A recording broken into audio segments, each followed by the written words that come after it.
Hello, friends. Welcome to An Academy. This is me, Dr. Siddharth Arora. And, friends, part 2, second session of this awesome series. मैं खुद की तारीफ कर लेता हूं. Direct test practice. और क्या चाहिए यार तुमको? What more can you want? ज्यादातर एस्पिरेंट फ्रेंड्स को यही मेजर प्रॉब्लम होती है. They have the major problem कि सर करंट अफेयर्स कैसे खत्म करना है. और सबसे इंपॉर्टेंट बात है, तुम करंट अफेयर्स खत्म कर भी दो, द हिंदू और द इंडियन एक्सप्रेस रोज पढ़ भी डालो, तो भी उसको पढ़ना कैसे है. Most of you are absolutely conveniently unaware of this part.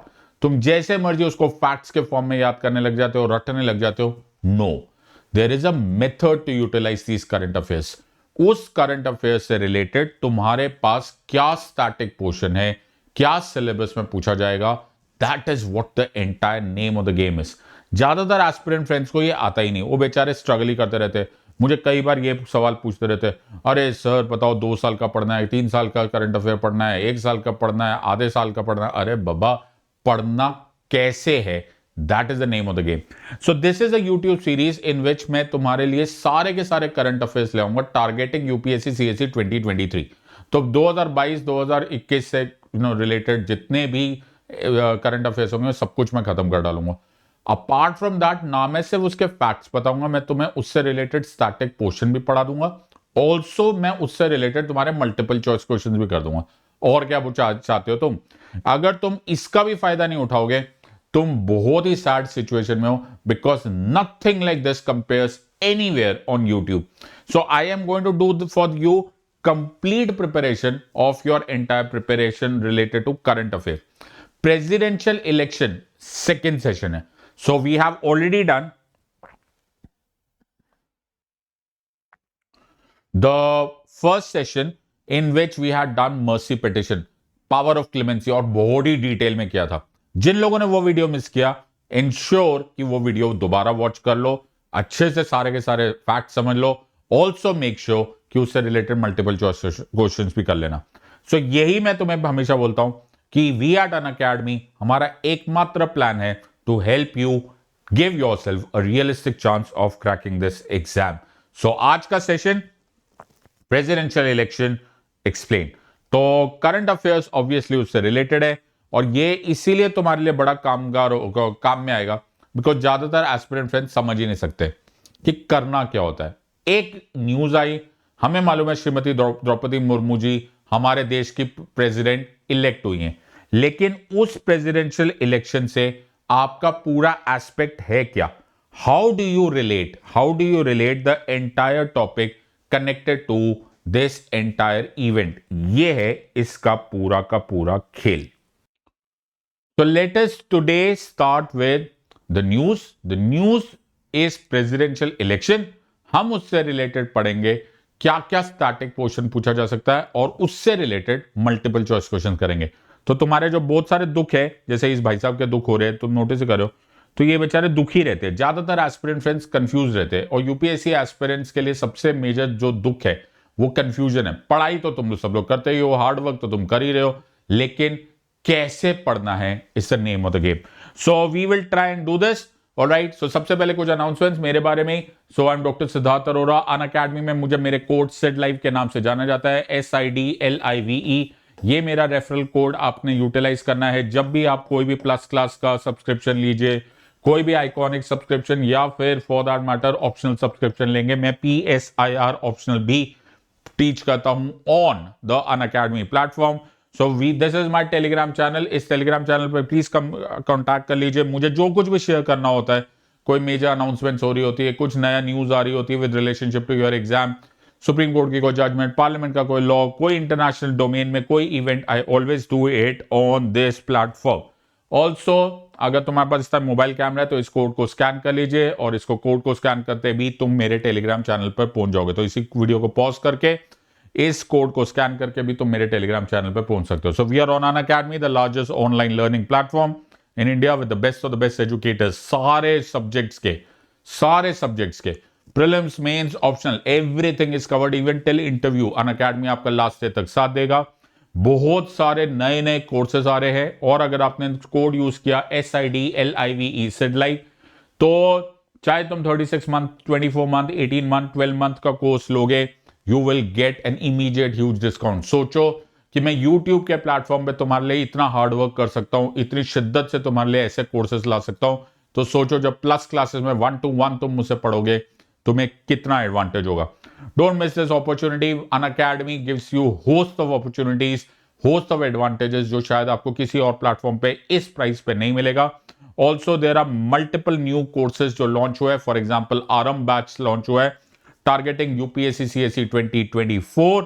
Also अगर तुम्हारे पास मनी की इशू है, don't worry, then also Unacademy 0% EMI पर आपको लोन ऑफर कर रहा है, helping you make your dream into a reality.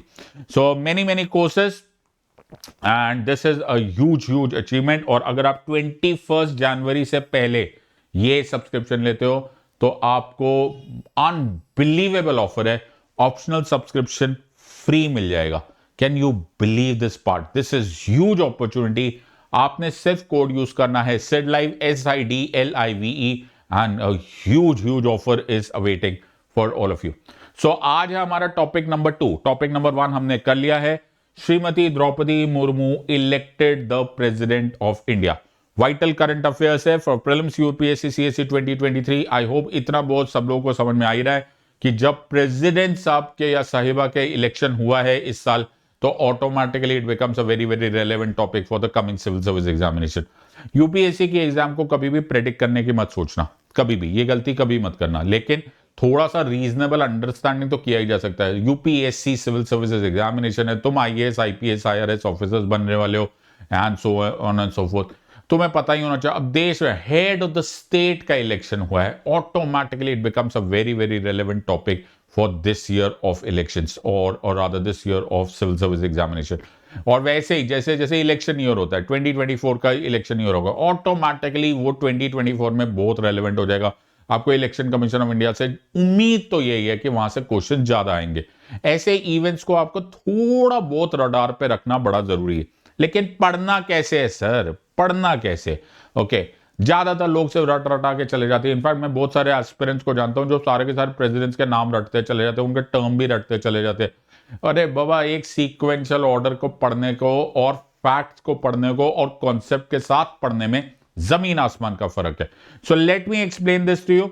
और मैं इसमें ना सिर्फ तुमको सिर्फ फैक्ट्स बता दूंगा। फैक्ट्स बहुत मिनिमम होगा, शायद ही कभी क्वेश्चंस आएंगे फैक्ट से रिलेटेड, और जो आते भी थे ना वो पुराना जमाना था, वो प्रैक्टिकली चला गया, अब वो नहीं पूछा जाता, अब बड़े कॉन्सेप्चुअल क्वेश्चंस आते हैं। इसलिए मैंने अपना मोट्टो रखा हुआ है, over prepare and over deliver.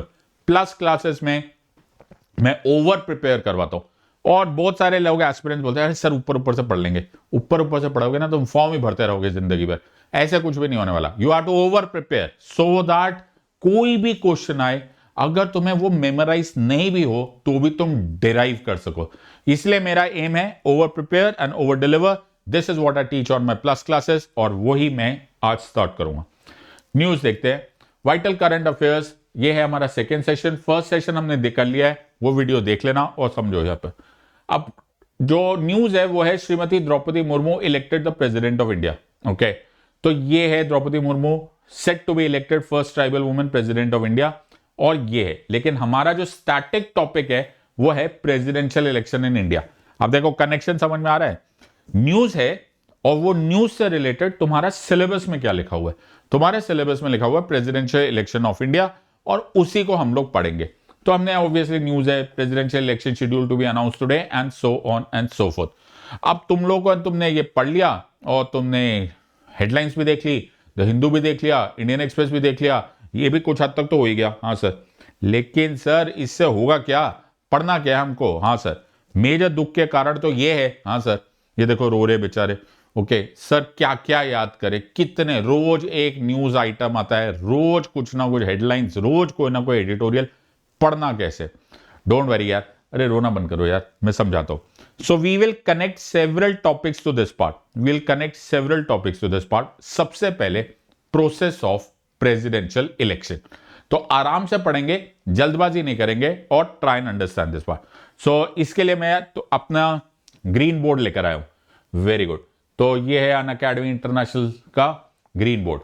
तो आज हम लोग पढ़ेंगे प्रेसिडेंशियल इलेक्शन, और तुम्हें धीरे धीरे धीरे धीरे ये सारा का सारा टॉपिक आ जाना चाहिए। सो व्हेन आई से प्रेसिडेंशियल इलेक्शन और the election of the president, सबसे पहले तुम्हें मालूम होगा कि कॉन्स्टिट्यूशन में आर्टिकल 52 से लेकर आर्टिकल 62 तक, 52 से 62 तक, right, we are dealing with the provisions of elections of the president.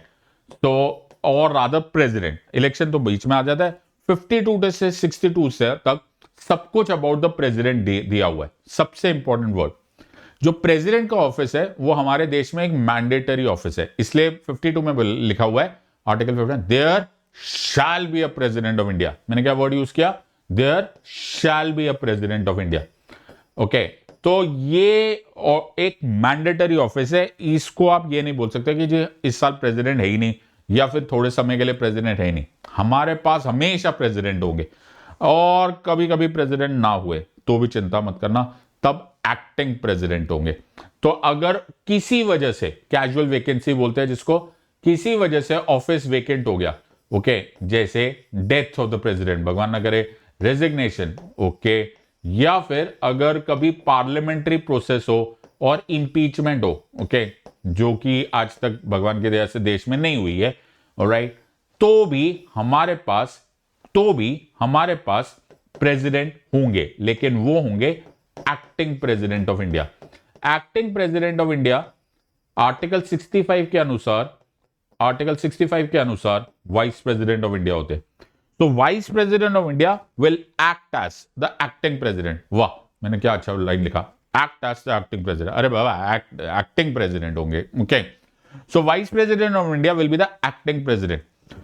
एक बार ऐसा हुआ था 1969 में, ओके, एक बार ऐसा भी हादसा हुआ, बताओ। तो डॉक्टर जाकिर हुसैन साहब जो हमारे देश के प्रेसिडेंट थे, उनकी डेथ हो गई, उनका इंतकाल हो गया वाइल इन ऑफिस। वीवी गिरी साहब तब वाइस प्रेसिडेंट थे, ही एक्टेड और he became what is called as the acting president of India.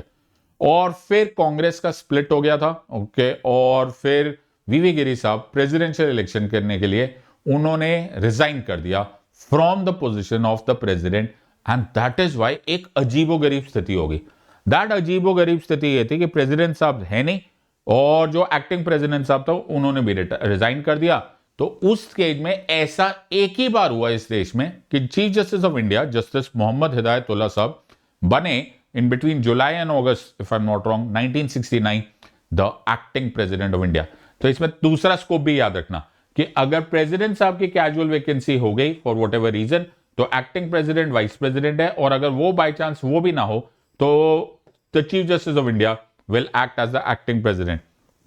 तो chief justice of India Mohammad Hidayatullah sahab became the only example, or is the only example in India to have ever presided over or as we acted as the acting president of India. कैसा अजीब सा लग रहा है, acted as the acting president, whatever. All right, so I hope you are understanding this part. अब मेरा point, next point. अब president of India है तो इनका टर्म भी होगा, बिल्कुल सही बात है। सो जो टर्म है प्रेसिडेंट ऑफ इंडिया का वो है 5 years। ऐसा नहीं बोलते, खुद ही बोला, खुद ही रोक रहे हो। अरे 5 years नहीं बोलते, बताते 5 years फ्रॉम वेयर, ओके। तो जैसे लोकसभा का टर्म बोलते तो बोलते लोकसभा का term from where, from the first day of its meeting, right. वैसे द प्रेसिडेंट ऑफ इंडिया का टर्म है 5 years। अब 5 years from where, from the day that he assumes office, जहां से उन्होंने ऑफिस ऑक्यूपाई किया है वहां से ही will be counted as 5 years। अब एक और प्रॉब्लम है, कितनी सारी प्रॉब्लम्स है, देखो कनेक्शन देखो, कनेक्ट हमने क्या बोला था, हमने बोला there shall be a president, right. फिर हमने बोला there the term is 5 years। अब सोचो कि ये 1 year हो गया, ये 2 year हो गए, ये 3 year हो गए, ये 4 year हो गए, और ये 5 years होने वाले हैं। तो इलेक्शन कमीशन ऑफ इंडिया को बहुत समझदारी से करना पड़ता है। दे हैव टू एंश्योर कि ये 5 साल का टर्म खत्म होने से पहले इलेक्टोरल प्रोसेस स्टार्ट हो जाए। क्या स्टार्ट हो जाए? इलेक्टोरल प्रोसेस स्टार्ट हो जाए, ताकि वो इतने टाइम पीरियड में इलेक्शन कंडक्ट कर ले कि जैसे ही करीब करीब ये टर्म खत्म हो हमारे पास न्यू इलेक्टेड प्रेसिडेंट हो। ये क्वेश्चन बड़ा खतरनाक है। क्वेश्चन ये कि क्या कोई टाइम पीरियड बताया हुआ है? Is there a time period within which आपको ये इलेक्शन कर देना चाहिए? 5 साल आज खत्म हो रहे हैं, 5 साल से पहले कितने टाइम पहले? किसी को पता नहीं है। ऑलराइट, आर्टिकल 62 इस मामले में बिल्कुल क्लियर है that yes you have to conduct the elections of the president prior to end of 5 years, लेकिन वो 5 years से पहले कितना वो कहीं नहीं लिखा हुआ। तो ये हमको बड़े ध्यान से पढ़ना पड़ता है ये सारी चीजें। देखो मैं तुम्हें पढ़ के बता दूं, ऐसे बनते हैं टॉपर्स। ओके, ऐसे घूमते फिरते नहीं बनते। यूक्रेन के पास कितने बॉम्ब्स है, ये सब पढ़ पढ़ के नहीं होते। सो अगर आप इसको पढ़ोगे तो if I look at article 62 it says time of holding election to fill the vacancy in the office of the president and the term of office of person elected to fill casual vacancy. अब लिखा है, अब ध्यान से सुनना, इसमें लिखा हुआ है an election to fill a vacancy caused by the expiration of the term of the president shall be completed before the expiration of the term। खत्म। वाह, बहुत ही बढ़िया, इंटेलिजेंट थॉट। क्या मतलब कि जो भी इलेक्शन होगा वो खत्म कर देना ये 5 साल खत्म होने से पहले पहले। That's it. इसमें कोई 6 महीना नहीं लिखा हुआ, कोई 2 महीना नहीं लिखा हुआ, कोई 4 महीना नहीं लिखा हुआ। 6 महीना 4 महीना कहानी की, ये कहानी कहीं और लिखी हुई है। वो लिखी हुई है एक्टिंग प्रेसिडेंट ऑफ इंडिया में। तो जो एक्टिंग प्रेसिडेंट ऑफ इंडिया है, ओके, वो भी आर्टिकल 62 में लिखा हुआ है। एक्टिंग प्रेसिडेंट ऑफ इंडिया जो है, चाहे वो वाइस प्रेसिडेंट ऑफ इंडिया हो, चाहे वो चीफ जस्टिस ऑफ इंडिया हो। मैंने क्या बोला? चाहे वो वाइस प्रेसिडेंट ऑफ इंडिया हो, चाहे वो चीफ जस्टिस ऑफ इंडिया हो, चाहे दोनों को कंबाइन कर दो, कुछ भी हो जाए, एक्टिंग प्रेसिडेंट ऑफ इंडिया 6 महीने से ज्यादा नहीं हो सकते। तो क्वेश्चन को ध्यान से सुनना। अगर नॉर्मल साधारण जगह चल रही है, ओके, अब मेरी बात समझने की कोशिश करो बेटा, ऐसे बनते टॉपर। ओके, अगर नॉर्मल इलेक्शन चल रहा है, 1 साल हो गया, 2 साल हो गए, 3 साल हो गए, 4 साल हो गए, 5 साल हो गए, तो 5 साल के खत्म होने से पहले पहले इलेक्शन खत्म कर देना। ओके, यह जरूरी है। और अगर वैकेंसी आई होती कहीं पर भी 1 साल के बाद, 2 साल के बाद, 3 साल के बाद, 4 साल के बाद, 5 साल के से पहले पहले ऑब्वियसली, तो तुम्हारे पास एक्टिंग प्रेसिडेंट होते। तो क्या होते सर? एक्टिंग प्रेसिडेंट होते। तो एक्टिंग प्रेसिडेंट चाहे तो वो वाइस प्रेसिडेंट होंगे या फिर vice president plus chief justice of India हो, मुझे कोई फर्क नहीं पड़ता। दोनों ही केस में मुझे 6 महीने का ज्यादा टाइम नहीं है। तो मेरा इलेक्शन कमीशन ऑफ इंडिया क्या करेगा? मेरा इलेक्शन कमीशन ऑफ इंडिया इस 6 महीने में न्यू इलेक्शंस जरूर कंडक्ट करेगा। Are you understanding the story? Question बहुत ध्यान से पढ़ना। राइट, इस तरह से क्वेश्चंस पूछे जाते हैं, वरना कंफ्यूजन हो जाएगा। तो नॉर्मली कुछ और है, एक्टिंग प्रेसिडेंट के सामने तब 6 महीने का गैप आता है, तब ये सब क्वेश्चन पूछे जाते हैं। यहां तक सबको समझ में आया? तो क्वेश्चन कितना कंफ्यूजिंग हो सकता है, और मैं इसीलिए मैं इस बच्चे के दुख को समझ सकता हूं। बेचारे परेशान होते, दुखी होते, कौन पढ़ाएगा ऐसे? Okay, hence we are going to go into the next part. अब इससे तुम्हें एक बात तो समझ में आई गई होगी। ओके यार, इसको रोना बंद करो यार थोड़ी देर। ओके, अब एक बात तो समझ में आई गई होगी, जो मैं बार बार चिल्ला के बोल रहा हूं। तुम्हें एक क्वेश्चन बड़ा कॉमनली आता है कि कौन कंडक्ट कराता है ये इलेक्शन? सर, ये इलेक्शन कंडक्ट कराता है इलेक्शन कमीशन ऑफ इंडिया। सो ये क्वेश्चन भी आता है। एक्चुअली ये इलेक्शन कमीशन ऑफ इंडिया से भी रिलेटेड क्वेश्चन आ सकता है कि आर्टिकल 324 के अनुसार इलेक्शन कमीशन ऑफ इंडिया 4 तरह के इलेक्शंस कराता है। पार्लियामेंट के सारे, स्टेट लेजिस्लेचर के सारे, president and the vice president. तो election commission of India is that authority जो कंडक्ट कराएगा ये इलेक्शन। Very good. कैसे कराएगा? इस इलेक्शन को बोला जाता है, और इस मेथड को बोला जाता है इनडायरेक्ट इलेक्शन। रट लो ये कुछ चीजें। ओके, वैसे हम लोगों ने इसको प्लस क्लासेस में कुछ ज्यादा ही डिटेल में किया हुआ है। ओके, लेकिन फिर भी दूसरा, proportional representation and single transferable vote. Single transferable vote. Okay, तो तुम्हें क्वेश्चन आया, फिर से मैं बोलता हूं, यूपीएससी कभी भी साधारण तौर से क्वेश्चन नहीं पूछेगी, हमेशा घुमा फिरा के क्वेश्चन पूछेगी। सो क्वेश्चन आएगा, what is the mechanism of election of the president? तो बोलना इनडायरेक्ट इलेक्शन। अब इनडायरेक्ट इलेक्शन क्यों बोला जा रहा है? इनडायरेक्ट इलेक्शन इसलिए बोला जा रहा है क्योंकि तुम लोग इसको डायरेक्टली वोट नहीं करते हो। Very good. तुम लोग कौन हो? देखो, ये पीपल है।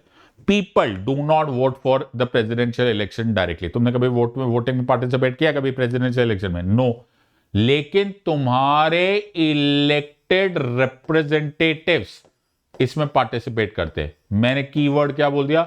मैंने कीवर्ड बोल दिया elected representatives. Okay, elected representatives होते हैं, वो बनाते हैं इलेक्टोरल कॉलेज। ओके, सबको समझ में आना चाहिए इस स्टेज तक, लिखते चले जाओ।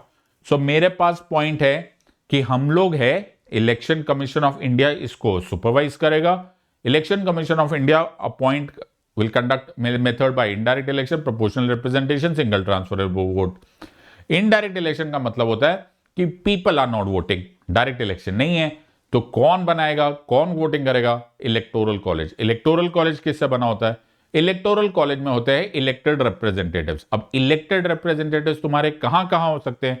इलेक्टेड रिप्रेजेंटेटिव्स तुम्हारे हो सकते हैं मेंबर ऑफ पार्लियामेंट में, और इलेक्टेड में हो सकते हैं in the members of legislative assemblies. Very good, answer हो गया। तो इलेक्टोरल कॉलेज क्या होगा? तो सर अब तो आपने बता ही दिया, इलेक्टोरल कॉलेज में होगा इलेक्टेड मेंबर्स, इलेक्टोरल कॉलेज में होगा elected members of parliament, elected members of parliament. Sir आपको नहीं लग रहा बार बार इलेक्टेड इलेक्टेड बोल रहे हो? आहा, तुम्हारा दिमाग चलने लग गया। मैं जानबूझ के बार बार इलेक्टेड इलेक्टेड बोल रहा हूं क्योंकि क्वेश्चन आता है। Elected members of the parliament होता है, इसमें नॉमिनेटेड मेंबर्स नहीं होते हैं। So nominated members never participate in the electoral college. I hope you are now getting this point. The second point यहां पर है, फिर से elected members of legislative assembly. Okay, नहीं सुना? नहीं सुन लिया। इलेक्टेड भी सुनो और लेजिस्लेटिव असेंबली भी सुनो। लेजिस्लेटिव काउंसिल मैंने नहीं बोला, विधानसभा के लोग होते, विधान परिषद के लोग नहीं होते। और इसमें भी nominated members are not participating in the electoral college. बहुत ही इंपॉर्टेंट लाइन है ये, elected elected elected elected elected elected, बस सर इलेक्टेड। ये हो गया इलेक्टोरल कॉलेज। इलेक्टोरल कॉलेज जब पार्टिसिपेट करता है तो जो मेंबर्स होते हैं उनके वोट की वैल्यू होती है, that is proportional to the population. तो जिस भी प्रोपोर्शनल टू द पॉपुलेशन, तो एमएलए जो होती है उनके वोट्स की पॉपुलेशन, उनके वोट्स इस बात पर निर्धारित होते हैं, उनके वोट की वैल्यू इस बात पर निर्धारित होते हैं कि उनके स्टेट की पॉपुलेशन क्या है। Also very important to remember कि जब हम यहां पे मेंबर्स ऑफ लेजिस्लेटिव असेंबली बोल रहे हैं तो हम केवल स्टेट्स नहीं बोल रहे, हम उन यूनियन टेरिटरीज की भी बात करें जिनके पास विधानसभा है, example Delhi and Puducherry. So value कैसे होगी? तो आप बड़ा सिंपल सा मैथमेटिकल फॉर्मूला है कि सपोज मैं वैल्यू ऑफ एन एमएलए ढूंढू ऑफ एक्स स्टेट, तो एक्स स्टेट की population of that state, total population of that state, total number of elected members of the Vidhan Sabha of that state into 1/1000। वाह, simple. तो कोई तो value आएगी, कोई तो वैल्यू आएगी, जो भी वैल्यू है। सपोज मैं उस वैल्यू को बोल देता हूं कि उस वैल्यू इज एक्स। दूसरे स्टेट की, दूसरे स्टेट के वैल्यू की फिर से पॉपुलेशन, इलेक्टेड मेंबर्स टोटल उसके विधानसभा में कितने हैं, इंटू 1/1000, उसकी वैल्यू कर देते हैं x.1। अब थोड़ी बहुत वेरिएबिलिटी आएगी, है ना, थोड़ा बहुत तो चेंज आएगा। ये in fact UPSC civil service examination, if I am not wrong, 2017-2018 का क्वेश्चन भी है। थोड़ी बहुत वैल्यू डिफरेंशिएट होगी। अब जो भी वैल्यू आएगी ऐसे सबके टोटल कर दो। सबकी मतलब सारे स्टेट्स और सारे यूनियन टेरिटरीज जिनकी विधानसभा है, that is Delhi and Puducherry example. कर दिया, उसको नाम दो total.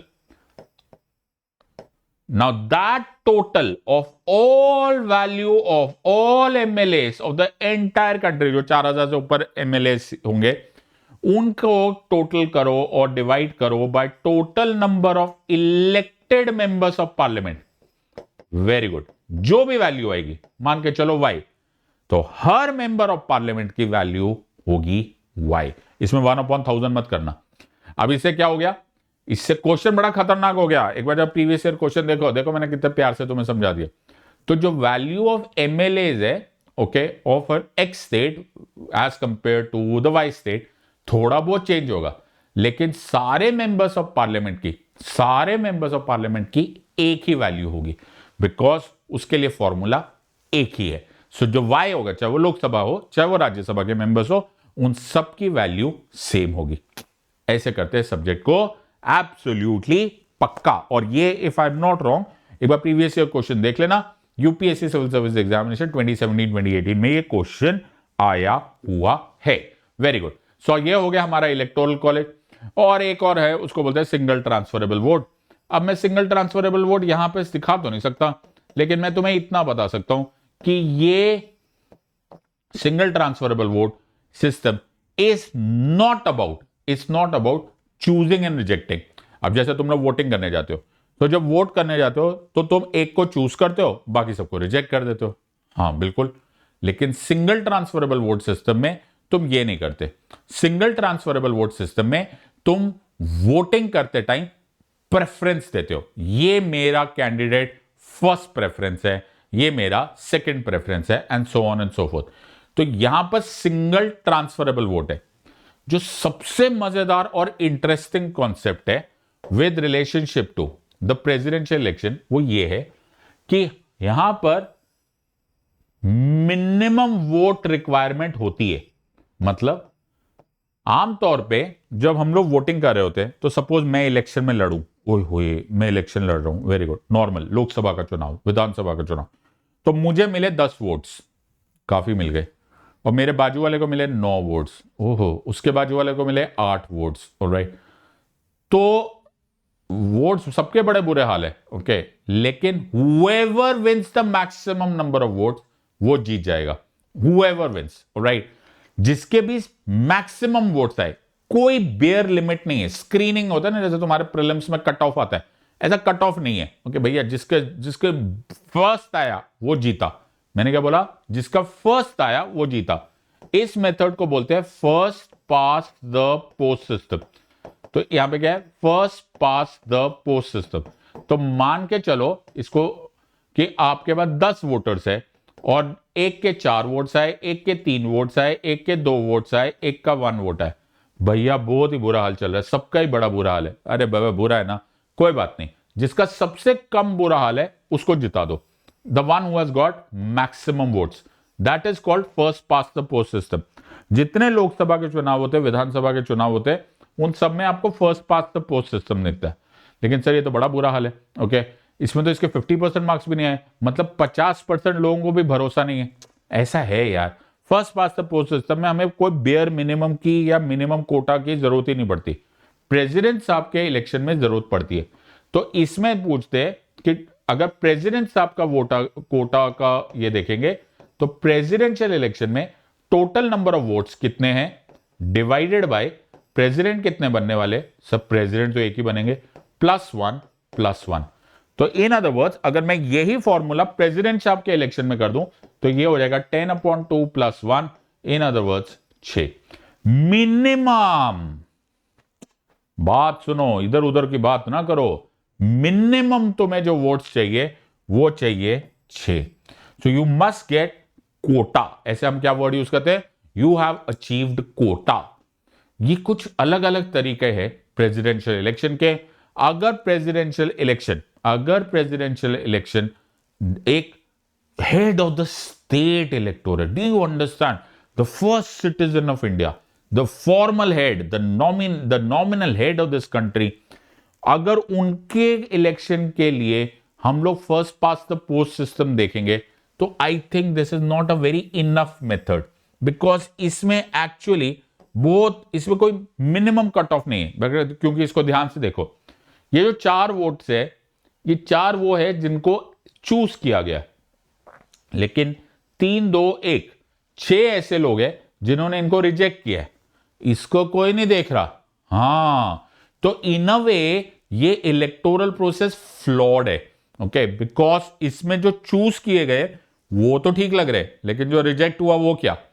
That is the reason when we are taking the care of, or when we are dealing with presidential election, we must be very very careful on this part, कि ये जो authentically हमको पता चले कि प्रेसिडेंट साहब को इतने वोट्स तो मिल ही गए, that he is crossed 50% +1. This is called as quota system. तो अगर मैं इसको पूरा समझाऊं, तो अब मुझे थोड़ी सी उम्मीद है, ऑलराइट, कि ये हमारा बच्चा रोना बंद करेगा, ओके।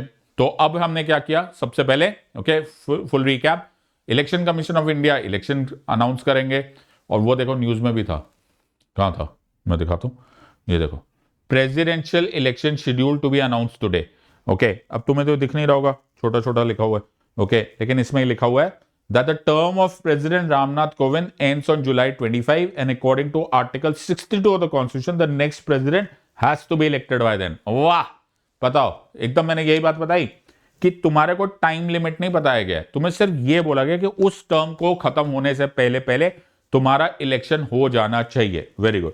फिर यहां पे लिखा है president of India is elected by electoral college that is formed by 776 parliamentarians, 4120 legislators, और उसकी टोटल स्ट्रेंथ दी हुई है 10,98,903. व्हाट, ये कहां से आ गया? अरे बाबा नादानो, वैल्यू. अच्छा, सबको समझ में आया कि नहीं? तो 776 parliamentarians, members of parliament, Lok Sabha and Rajya Sabha, elected members, and 4120 जो लेजिस्लेटर्स है, इन सबको वैल्यू करोगे टोटल तो 10,98,903 बनेगा. ये है total strength of the votes of all the electoral college members. ऐसे पढ़ना होता है सब्जेक्ट को. सो नाउ उसके बाद इनडायरेक्ट इलेक्शन हो गया, प्रोपोर्शनल रिप्रेजेंटेशन हो गया, सिंगल ट्रांसफरेबल वोट हो गया, और अब वोटिंग करो. चलो जी, वोटिंग करो. याद रखना, वोटिंग सीक्रेट बैलेट से होती है. ऑलराइट, यहां पर बताया नहीं जाता. ओके, पार्टी का विप भी नहीं जाता कि भैया आपने इसी को वोटिंग करना है. तो तुम प्रैक्टिकली सीक्रेट बैलेट होता है, एक डब्बा होता है, उसके अंदर तुमने वोटिंग करी, किसी को पता ही नहीं चलना कि किसने वोटिंग करी. और that is very very important. फिर से मैं बोल रहा हूं बिकॉज ये सबसे बड़ा इलेक्शन है, हेड ऑफ द स्टेट है. लेकिन सर, ओके, यहां तक हो गया हमारा कॉन्सेप्ट क्लियर. ऑलराइट, तो अभी तक हमने क्या क्या पढ़ लिया? अभी तक हमने पढ़ लिया आर्टिकल 52 टू आर्टिकल 62, ये हमने पूरा कर लिया. यस, तो मैंने तुमको पूरा प्रोसेस बता दिया. याद रखना कि प्रेसिडेंट और वाइस प्रेसिडेंट के इलेक्शन में जो भी कॉन्स्टिट्यूशन के प्रोविजन है वो तो है ही है. Along with that, presidential and vice presidential election act and rules of 1952 भी इसमें इन्वॉल्व होता है. फैक्ट्स मैंने तुम्हें बता दिए, उससे ज्यादा फैक्ट्स पढ़ने की जरूरत नहीं पड़ती जितना मैं तुम्हें बता चुका हूं. अब एक अजीब सी बात है, या देखो, प्रोसेस मैंने तुम्हें पूरा बता दिया, हाँ, लेकिन डाउट्स तो हो ही सकते हैं ना. क्या? हाँ, डाउट्स तो हो सकते हैं. कोई भी इलेक्टोरल प्रोसेस है, उसमें कोई ना कोई डाउट्स हो सकता है, कोई ना कोई डिस्प्यूट हो सकता है. बिल्कुल सही बात है. इसके लिए एक प्रोविजन और पढ़ने की जरूरत है, विच इज आर्टिकल 71. तो अब मैं तुम्हें आर्टिकल 71 बताता हूं. तो आर्टिकल 71 में क्या बोला हुआ है कि अगर कोई डिस्प्यूट उठ गया, मैंने क्या बोला? अगर कोई डिस्प्यूट उठ गया, कोई डाउट उठ गया, प्रेसिडेंशियल इलेक्शन में कोई डिस्प्यूट उठ गया, कोई डाउट उठ गया, तो ऐसा नहीं है कि आप उसके बारे में कुछ कर नहीं सकते. होने को तो हो भी सकता है. तो उसमें आर्टिकल 71 हमारे काम आएगा. कैसे सर? काम ऐसे आएगा कि या तो लूजिंग कैंडिडेट जो हार गए, या तो losing candidate, okay, by the way तुम्हें मालूम होना चाहिए कि कैंडिडेट होने की क्वालिफिकेशंस भी होती है. You should have 35 years of age minimum. You should have all the qualification of being a Lok Sabha member, apart from being a citizen, as well as you should not occupy office of profit. ये सारी qualification होने के साथ साथ आप nomination papers भरते हो, जिसमें 50 मेंबर्स ऑफ इलेक्टोरल कॉलेज तुम्हारा नाम प्रपोज करेंगे और 50 नाम तुम्हारा सेकंड करेंगे. 15,000 रुपए का सिक्योरिटी डिपॉजिट होगा, जो कि आमतौर पर रिफंडेबल होता है अंटिल अनलेस तुम्हारी जमानत जब्त हो. नाउ लूजिंग कैंडिडेट जो है, अगर उसको लगे ओहो गड़बड़ है बाबा, इलेक्शन में कुछ तो डिस्प्यूट है, या फिर any 20 members of the electoral college, या फिर any 20 members of the electoral college, ये लोग एक इलेक्शन पिटीशन फाइल कर सकते हैं. क्या फाइल कर सकते हैं? Election petition. Okay, and you can prefer this election petition to the supreme court. अरे रुको, to the supreme court only. Okay, ये और कोई नहीं सुन सकता, ये only to the supreme court. Supreme court में the chief justice of India, honourable chief justice, article 145 को यूटिलाइज करेंगे और उसके साथ यूटिलाइज बनाएंगे अ कॉन्स्टिट्यूशनल बेंच. ये क्या है? कॉन्स्टिट्यूशनल बेंच वो होता है जिसमें मिनिमम 5 जजेस होते हैं. एक कॉन्स्टिट्यूशनल बेंच ही ये डिस्प्यूट को सुन सकता है. अगर सुप्रीम कोर्ट को ये लगा कि ये कॉन्स्टिट्यूशनल बेंच को ये लगा कि देयर इज अ गड़बड़, then Supreme Court under Article 71 has the power to declare this election as null and void. Bob re Bob, do you understand the power of the judiciary in this country? So Article 71 specifically deal कर रहा है with matters of disputes. या तुम्हें विश्वास नहीं होगा, मैंने आधे पौने घंटे में तुमको कितना डिटेल में ये सारे पॉइंट्स बता दिए। तुम इतने भी आगे तो तुम बहुत सारे लेवल पे आगे निकल गए हो। सो हमारे पास पॉइंट्स जो आज के हमारे रिलेशन है, वो क्वेश्चंस को अगर हम समराइज करेंगे, अब तुम्हें समझ में आएगा कि हमने एक छोटा सा करंट अफेयर देखा और क्या क्या पता चल गया। टर्म ऑफ द प्रेसिडेंट पता चल गया, role of election commission of India पता चल गया, प्रोसीजर ऑफ इलेक्शंस पता चल गया और डाउट्स एंड डिस्प्यूट।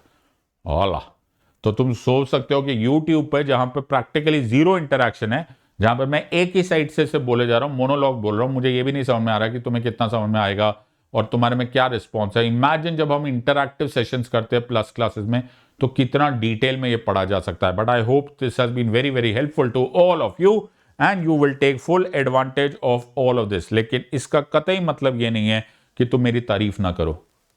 ये क्या बात हुई, मैं अपनी तारीफ कर रहा हूँ? हाँ सर, तो तुम्हारे मुंह से वाव तो निकल रहा होगा कि इतने से टाइम में मैंने इतना इंपॉर्टेंट टॉपिक्स पढ़ा दिए। कुछ नहीं तो मैंने अभी के अभी टॉपिक में कम से कम 20-25 एमसीक्यूज तुम्हारे सॉल्व कर दिए। लेफ्ट राइट सेंटर तुम्हें जो मर्जी पूछा जाएगा यही पूछा जाएगा। तो ये तो तुम्हारे ऐसा भरोसा है ओके कि ऐसा तुम पढ़ के आए हो, क्यों ना मैं ही तुमसे एक्सपेरिमेंट कर लूं। सो कंप्लीट कॉन्सेप्ट क्लैरिटी मैंने तुम्हारे कर लिए और मैंने जैसे तुम्हें हमेशा बोला है, over prepare and over deliver, ये मेरा मोटो है।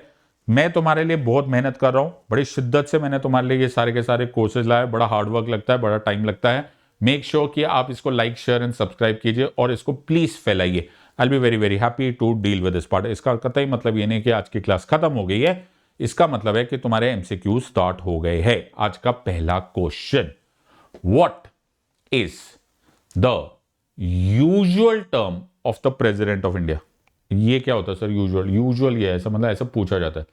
A 5 years from the day of announcement of election results, 5 years from the day he और she assumes office, 5 years from day of announcement of election schedule, या फिर not fix by the constitution. Sir ये कैसा question है? अरे danger question, मैंने ये पढ़ा दिया था, अब तुम्हारी मर्जी है, तुम इसको ध्यान से करो। तुम्हारे 60 सेकंड स्टार्ट होते हैं अब।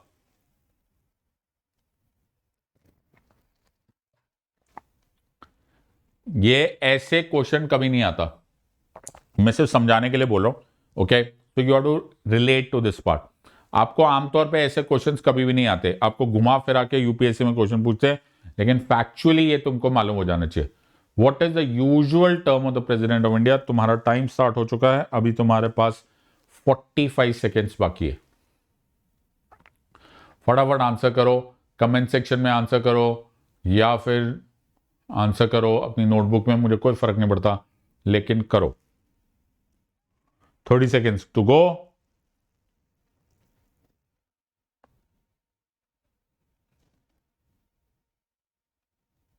और 15 सेकेंड्स टू गो। अभी के अभी पता चल जाएगा कि तुम्हारा ध्यान कहां था क्लास के टाइम पे, तुम्हें खुद ही पता चल जाएगा where do you actually stand. और 5 सेकेंड बाकी है, फटाफट आंसर दो। और what is the usual term of the president? ये मैंने अभी बताया था, फ्रॉम 5 years मत बोला करो, हमेशा बोला करो 5 years कहां से?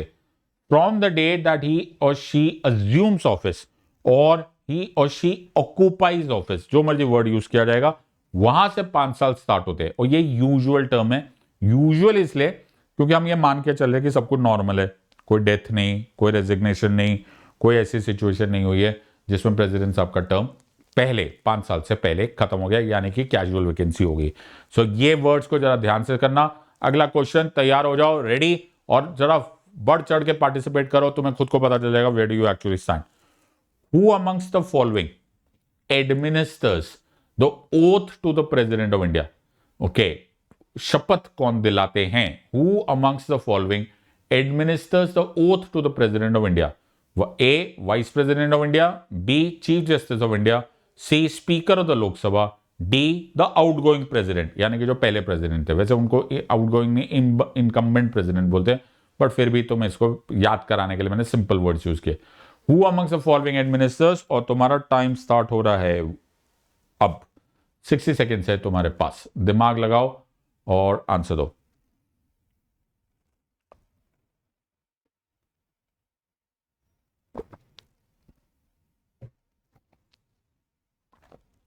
बढ़ चढ़ के पार्टिसिपेट करो, अपने आप को करेक्ट मार्क्स दे देना। +3 for a correct answer, -1 for a wrong answer and 0 अगर तुमसे गलती हो रही है।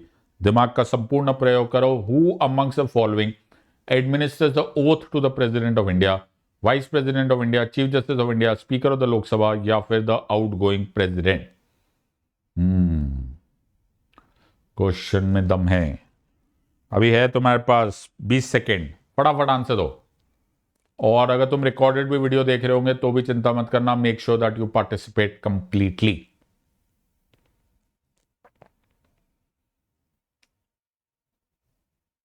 Great, great, great, great, great, great. And the time is up.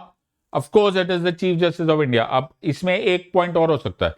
Chief justice of India के एब्सेंस में द नेक्स्ट सीनियर मोस्ट जज of the supreme court, next senior most जज of the supreme court, next senior most, okay, senior most जज of the supreme court भी ये काम कर सकते हैं। तो आर्टिकल 60 में ओथ दिलाई जाती है और ओथ में बोला जाता है, तो प्रेसिडेंट साहब बोलते हैं that I will protect, preserve and defend the constitution of India. ये भी अपने आप में एक बहुत मेजर डिस्कशन है, हमने क्लासेस में इसको बहुत डिटेल में किया हुआ है कि ज्यादातर ऑफिसेस को थर्ड शेड्यूल में डिस्कस किया जाता है। यहां पर protect, preserve and defend article 60 में लिखा हुआ है। एक और क्वेश्चन करते हैं, ओके, पार्टिसिपेट करो। Who amongst the following is the first choice to be the acting president of India? वाह, ये ऐसे मेरे शब्द है, ओके, ऐसे शब्द कभी नहीं आने वाले, बट मेरे ख्याल से द मैसेज गेट्स अक्रॉस ताकि तुम्हारा रिवीजन हो जाए। Who amongst the following is the first choice to be the acting president of India? A, the vice president of India, B, the chief justice of India, C, speaker of the Lok Sabha, D, outgoing president। ये क्या बात हुई? अरे बाबा, अभी मैंने इतनी लंबी कहानी सुनाई थी, एक मैंने पूरी कथा भी सुनाई थी तुम्हें हिस्टोरिकली, सो तुम्हें मालूम होना चाहिए। टाइम स्टार्ट हो गया है तुम्हारा, तुम्हारे पास बच गए हैं अबाउट 50 मोर सेकेंड्स, यस 55 ले लो, चलो यार, बढ़ चढ़ के आंसर करो और देखो कि where do you actually stand in this entire situation. Who amongst the following is the first choice to be the acting president of India, vice president of India, chief justice of India, speaker of the Lok Sabha या फिर the outgoing president? Very good. अभी तुम्हारे पास है time, अभी है तुम्हारे पास आधा मिनट, 30 सेकेंड्स मोर, हरी अप, ओके। और जब भी आंसर दो तो ये सोच के दो कि रॉन्ग आने पर -1 हो सकता है, +3 for correct answer, -1 for wrong answer, 0 if you left it unattempted. Fair enough, alright. और तुम्हारा टाइम होने वाला है 10 seconds more and I hope you are able to answer this very well. Fair enough.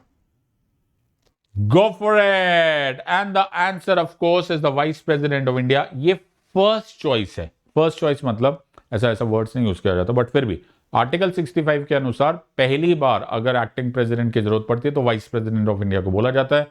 और जैसे जस्टिस मोहम्मद हिदायतुल्ला साहब के साथ हुआ था, अगर उस टाइम पर वाइस प्रेसिडेंट ऑफ इंडिया भी ना हो तो even the chief justice of India may act as the acting president of India. तो ये मैंने तुम्हें पूरी कहानी सुनाई थी जस्टिस मोहम्मद हिदायतुल्ला की, ओके, दैट जब डॉक्टर जाकिर हुसैन और वीवी गिरी साहब दोनों ही, डॉक्टर जाकिर हुसैन की डेथ हो गई थी, वीवी गिरी साहब की रेजिग्नेशन हो गया था, तो justice Hidayatullah became the chief justice of India Mohammad Hidayatullah became the acting president. ये कहानी पूरी हो चुकी है। एक और बार क्वेश्चन देखते हैं। लो, Who among the following is the acting president of India in case the vice president is unable to do so? Sir आपने ऐसा पेपर पूरा पहले बता दिया फिर आप क्वेश्चन पूछ रहे हो। बेटा मेरा काम है तुम्हारी मदद करना। Vice president of India, chief justice of India, speaker of the Lok Sabha या फिर आउटगोइंग प्रेसिडेंट?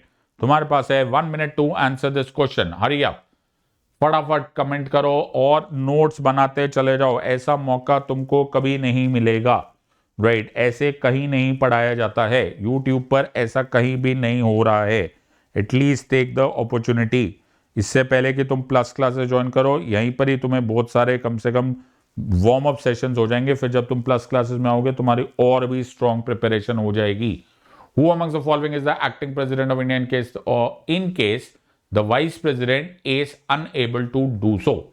एक्चुअली ग्रामेटिकली इधर कॉमन होना चाहिए, राइट? No problem. तुम्हारे पास बच गए हैं 5 सेकेंड, नहीं 10 सेकेंड और फटाफट आंसर दो। और आंसर अब तो मैंने पूरी कहानी सुनाई देती थी। Answer is the chief justice of India. तो फर्स्ट चॉइस हमेशा वाइस प्रेसिडेंट, और अगर वो एब्सेंट है तो चीफ जस्टिस ऑफ इंडिया। ये कहानी मैंने तुमको पूरी डिटेल में समझा चुका हूं, तो इसको दोबारा रिपीट करने की जरूरत नहीं है।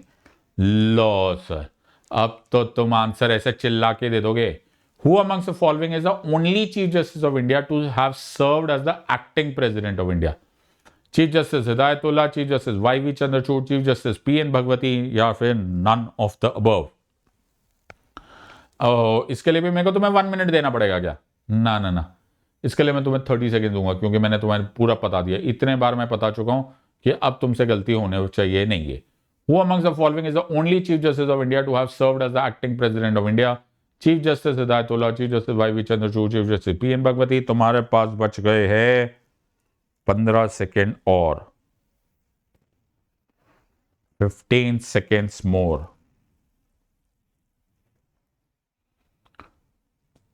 ऑलराइट, मैं इसका आंसर बोलना की जरूरत है? नहीं सर, इतने बार बता चुके हो, अब क्या आंसर दोगे? तो 1969 chief justice Hidayatullah became the acting president, जिसकी कहानी मैं कई बार बता चुका हूं। और इसके साथ अब एक बहुत ही डिफिकल्ट क्वेश्चन तुम्हारे लिए। Who amongst the following is the only one who has served as the president of India, chief justice of India and the acting president of India? Sorry, ये who has served as the vice president, ये है who has served as the vice president of India, chief justice of India and the acting president of India. ओहो, ये तो बहुत dangerous question. Who amongst the following is the only one who has served as the Vice President of India, Chief Justice of India and the Acting President of India? Chief Justice Hidayatullah, Chief Justice Y.V. Chandrachud, Chief Justice P.N. Bhagwati, none of the above। मेरे ख्याल से अगर तुम थोड़ा सा अक्ल का भी प्रयोग करोगे तो भी तुम्हें ये बहुत ही इंटरेस्टिंग, और शायद तुम्हें ये मालूम भी नहीं था, ये ट्रिविया भी बहुत अच्छा है, ये पूछने के लायक भी बहुत इंपॉर्टेंट बात है। और अगर तुम दिमाग लगाओगे तो तुम ऐसे भी आंसर दे ही सकते हो ये वाला। और अगर तुमने इसका दिमाग लगा लिया है तो मेरे ख्याल से ये आंसर बड़े इजीली हो जाता है, बिकॉज तुम्हें मालूम है the only one who has acted as the acting president of India has been chief justice Hidayatullah, और आउट ऑफ दीज 3 ऑब्वियसली। तो chief justice Hidayatullah acting president थे तो ऑटोमेटिकली तुम्हें ये आंसर आ ही जाता है। लेकिन ये जो इंटरेस्टिंग पार्ट था कि ऑब्वियसली वो चीफ जस्टिस थे, but he also acted as the vice president of India at a later stage. तो बड़ा ही interesting profile, I hope you understand. Chief justice Mohammad Hidayatullah acted or was at one time the vice president, one time the chief justice and also the acting president। ये trivia भी मालूम होना चाहिए तुम्हें, अपने देश के बारे में ये सब रोचक चीजें मालूम होनी चाहिए। Never mind. Who amongst the following supervises the election of the president of India? Union home ministry, election commission of India, Lok Sabha या फिर राज्यसभा? क्वेश्चन खतरनाक है। Who amongst the following supervises the elections of the president of India? Union home ministry, election commission of India, Lok Sabha और Rajya Sabha? Sir ये है tension question, कोई tension की जरूरत नहीं है, आराम से आंसर दो, you should be able to do it. बहुत ही बढ़िया, तुम्हारे पास है 60 सेकेंड्स। अब उसने 60 में से 30 रह गए, हम समझ लो। आप क्या इसको टेंशन लोगे?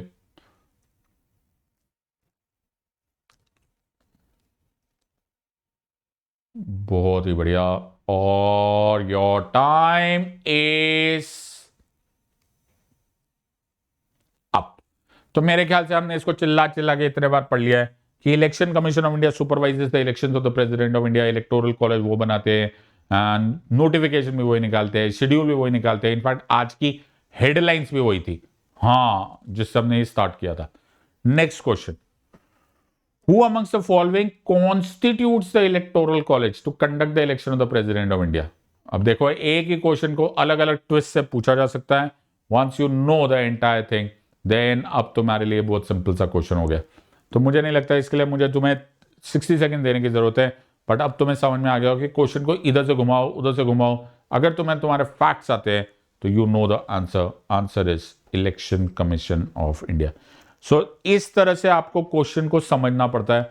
कभी कभी क्वेश्चन आएगा हु कंडक्ट्स द इलेक्शन, कभी कभी आएगा हु सुपरवाइजेस इलेक्शन, कभी कभी आएगा who constitutes the entire process of the elections of the president of India. घुमा के कैसे भी क्वेश्चन पूछते हैं। नेक्स्ट क्वेश्चन, ओहो ये टेंशन क्वेश्चन है। Who amongst the following is not a part of the electoral college to conduct the election of the president of India?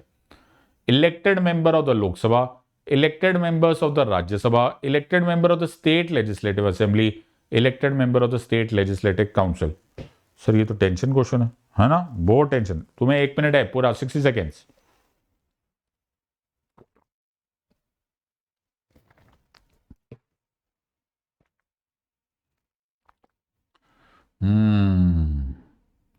Who amongst the following is not a part of the electoral college?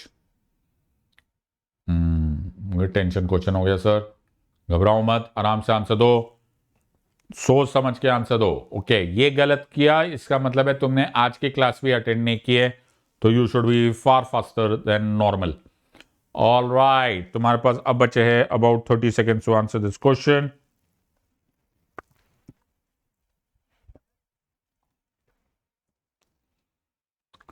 और answer of course देखो जी, elected members of parliament होते हैं, elected members of विधानसभा होते हैं, ये नहीं होते. Okay, I hope everyone has understood. मैंने तुम्हें पहले बोला था, विधायक मेंबर्स ऑफ लेजिस्लेटिव असेंबलीज जो होते हैं वो पार्टिसिपेट करते हैं, नॉट द लेजिस्लेटिव काउंसिल. दिमाग इसको बहुत जरूरी है, यहां पर इसको भी कॉन्सेंट्रेट करो कि इलेक्टेड है. और कभी कभी ये इलेक्टेड का ध्यान हटाते हटाते इधर कुछ और क्वेश्चन पूछ लिया जाता है. So be very very careful with relationship to this part. Next question, who amongst the following can decide on matters of dispute in presidential election? Parliament of India, only the Lok Sabha, supreme court of India, या फिर Delhi high court? Delhi high court. Oh, good choice. Question का answer देते हैं ध्यान से और time समझने की कोशिश करते हैं अब. ओके, तो तुम्हारा टाइम हो गया है स्टार्ट. तुम्हारे पास है about 40 more seconds to answer this question. Who amongst the following can decide on matters of dispute in presidential election? मैं फिर तुमको एक चेतावनी देता हूं कि इस तरह से इतनी सिंपल भाषा में क्वेश्चन नहीं पूछा जाता, घुमा फिरा के बहुत सारे ऐसे कॉम्प्लिकेटेड वर्ड्स बना के डाला जाता है, इसलिए तुम्हें प्रैक्टिस करने की बहुत ज्यादा जरूरत पड़ेगी. Make sure that you know this. और answer of course is supreme court of India. हमने कर लिया था आर्टिकल 71. हमने सोच लिया था कि जब सुप्रीम कोर्ट में या तो लूजिंग कैंडिडेट या any 20 members of electoral college एक इलेक्शन पिटीशन फाइल करेंगे और उस इलेक्शन पिटीशन को जब सुप्रीम कोर्ट में सुना जाएगा तो सुप्रीम कोर्ट में the honourable chief justice article 145 को यूज करके एक कॉन्स्टिट्यूशनल बेंच को कॉन्स्टिट्यूट करेंगे जिसमें मिनिमम 5 जजेस बेंचेस होंगे और वो कॉन्स्टिट्यूशनल बेंच डिसाइड करेगा कि इस डिस्प्यूट में कुछ मेरिट है या नहीं है. अगर मेरिट हुआ, यानी कि अगर कुछ गड़बड़ निकला, तो इस इलेक्शन के पूरे प्रोसेस को नल एंड वॉइड डिक्लेयर किया जा सकता है. Next question, who amongst the following can impeach the president of India? Parliament of India, only the Lok Sabha, supreme court of India, या दिल्ली हाई कोर्ट? सर ये डेंजरस क्वेश्चन कहां से लेकर आते हो बेटा. मैं फिर बोल रहा हूं, तुम्हारे सारे फैक्ट्स क्लियर हो जाएंगे, ओके, लेकिन तुमको फिर भी बहुत ज्यादा मेहनत करनी पड़ती है इन ऑर्डर टू अनरेवल कि एक्चुअली यूपीएससी वाले पूछ क्या रहे. तो इसके लिए बड़ी मेहनत करनी पड़ती है. ये जो क्रूशल पॉइंट्स है ये तो सारे मैं तुम्हारे कराई दूंगा. So you should be knowing this entire thing in and out. Who amongst the following can impeach the president of India? और तुम्हारे पास बच गए हैं अबाउट 30 सेकेंड्स.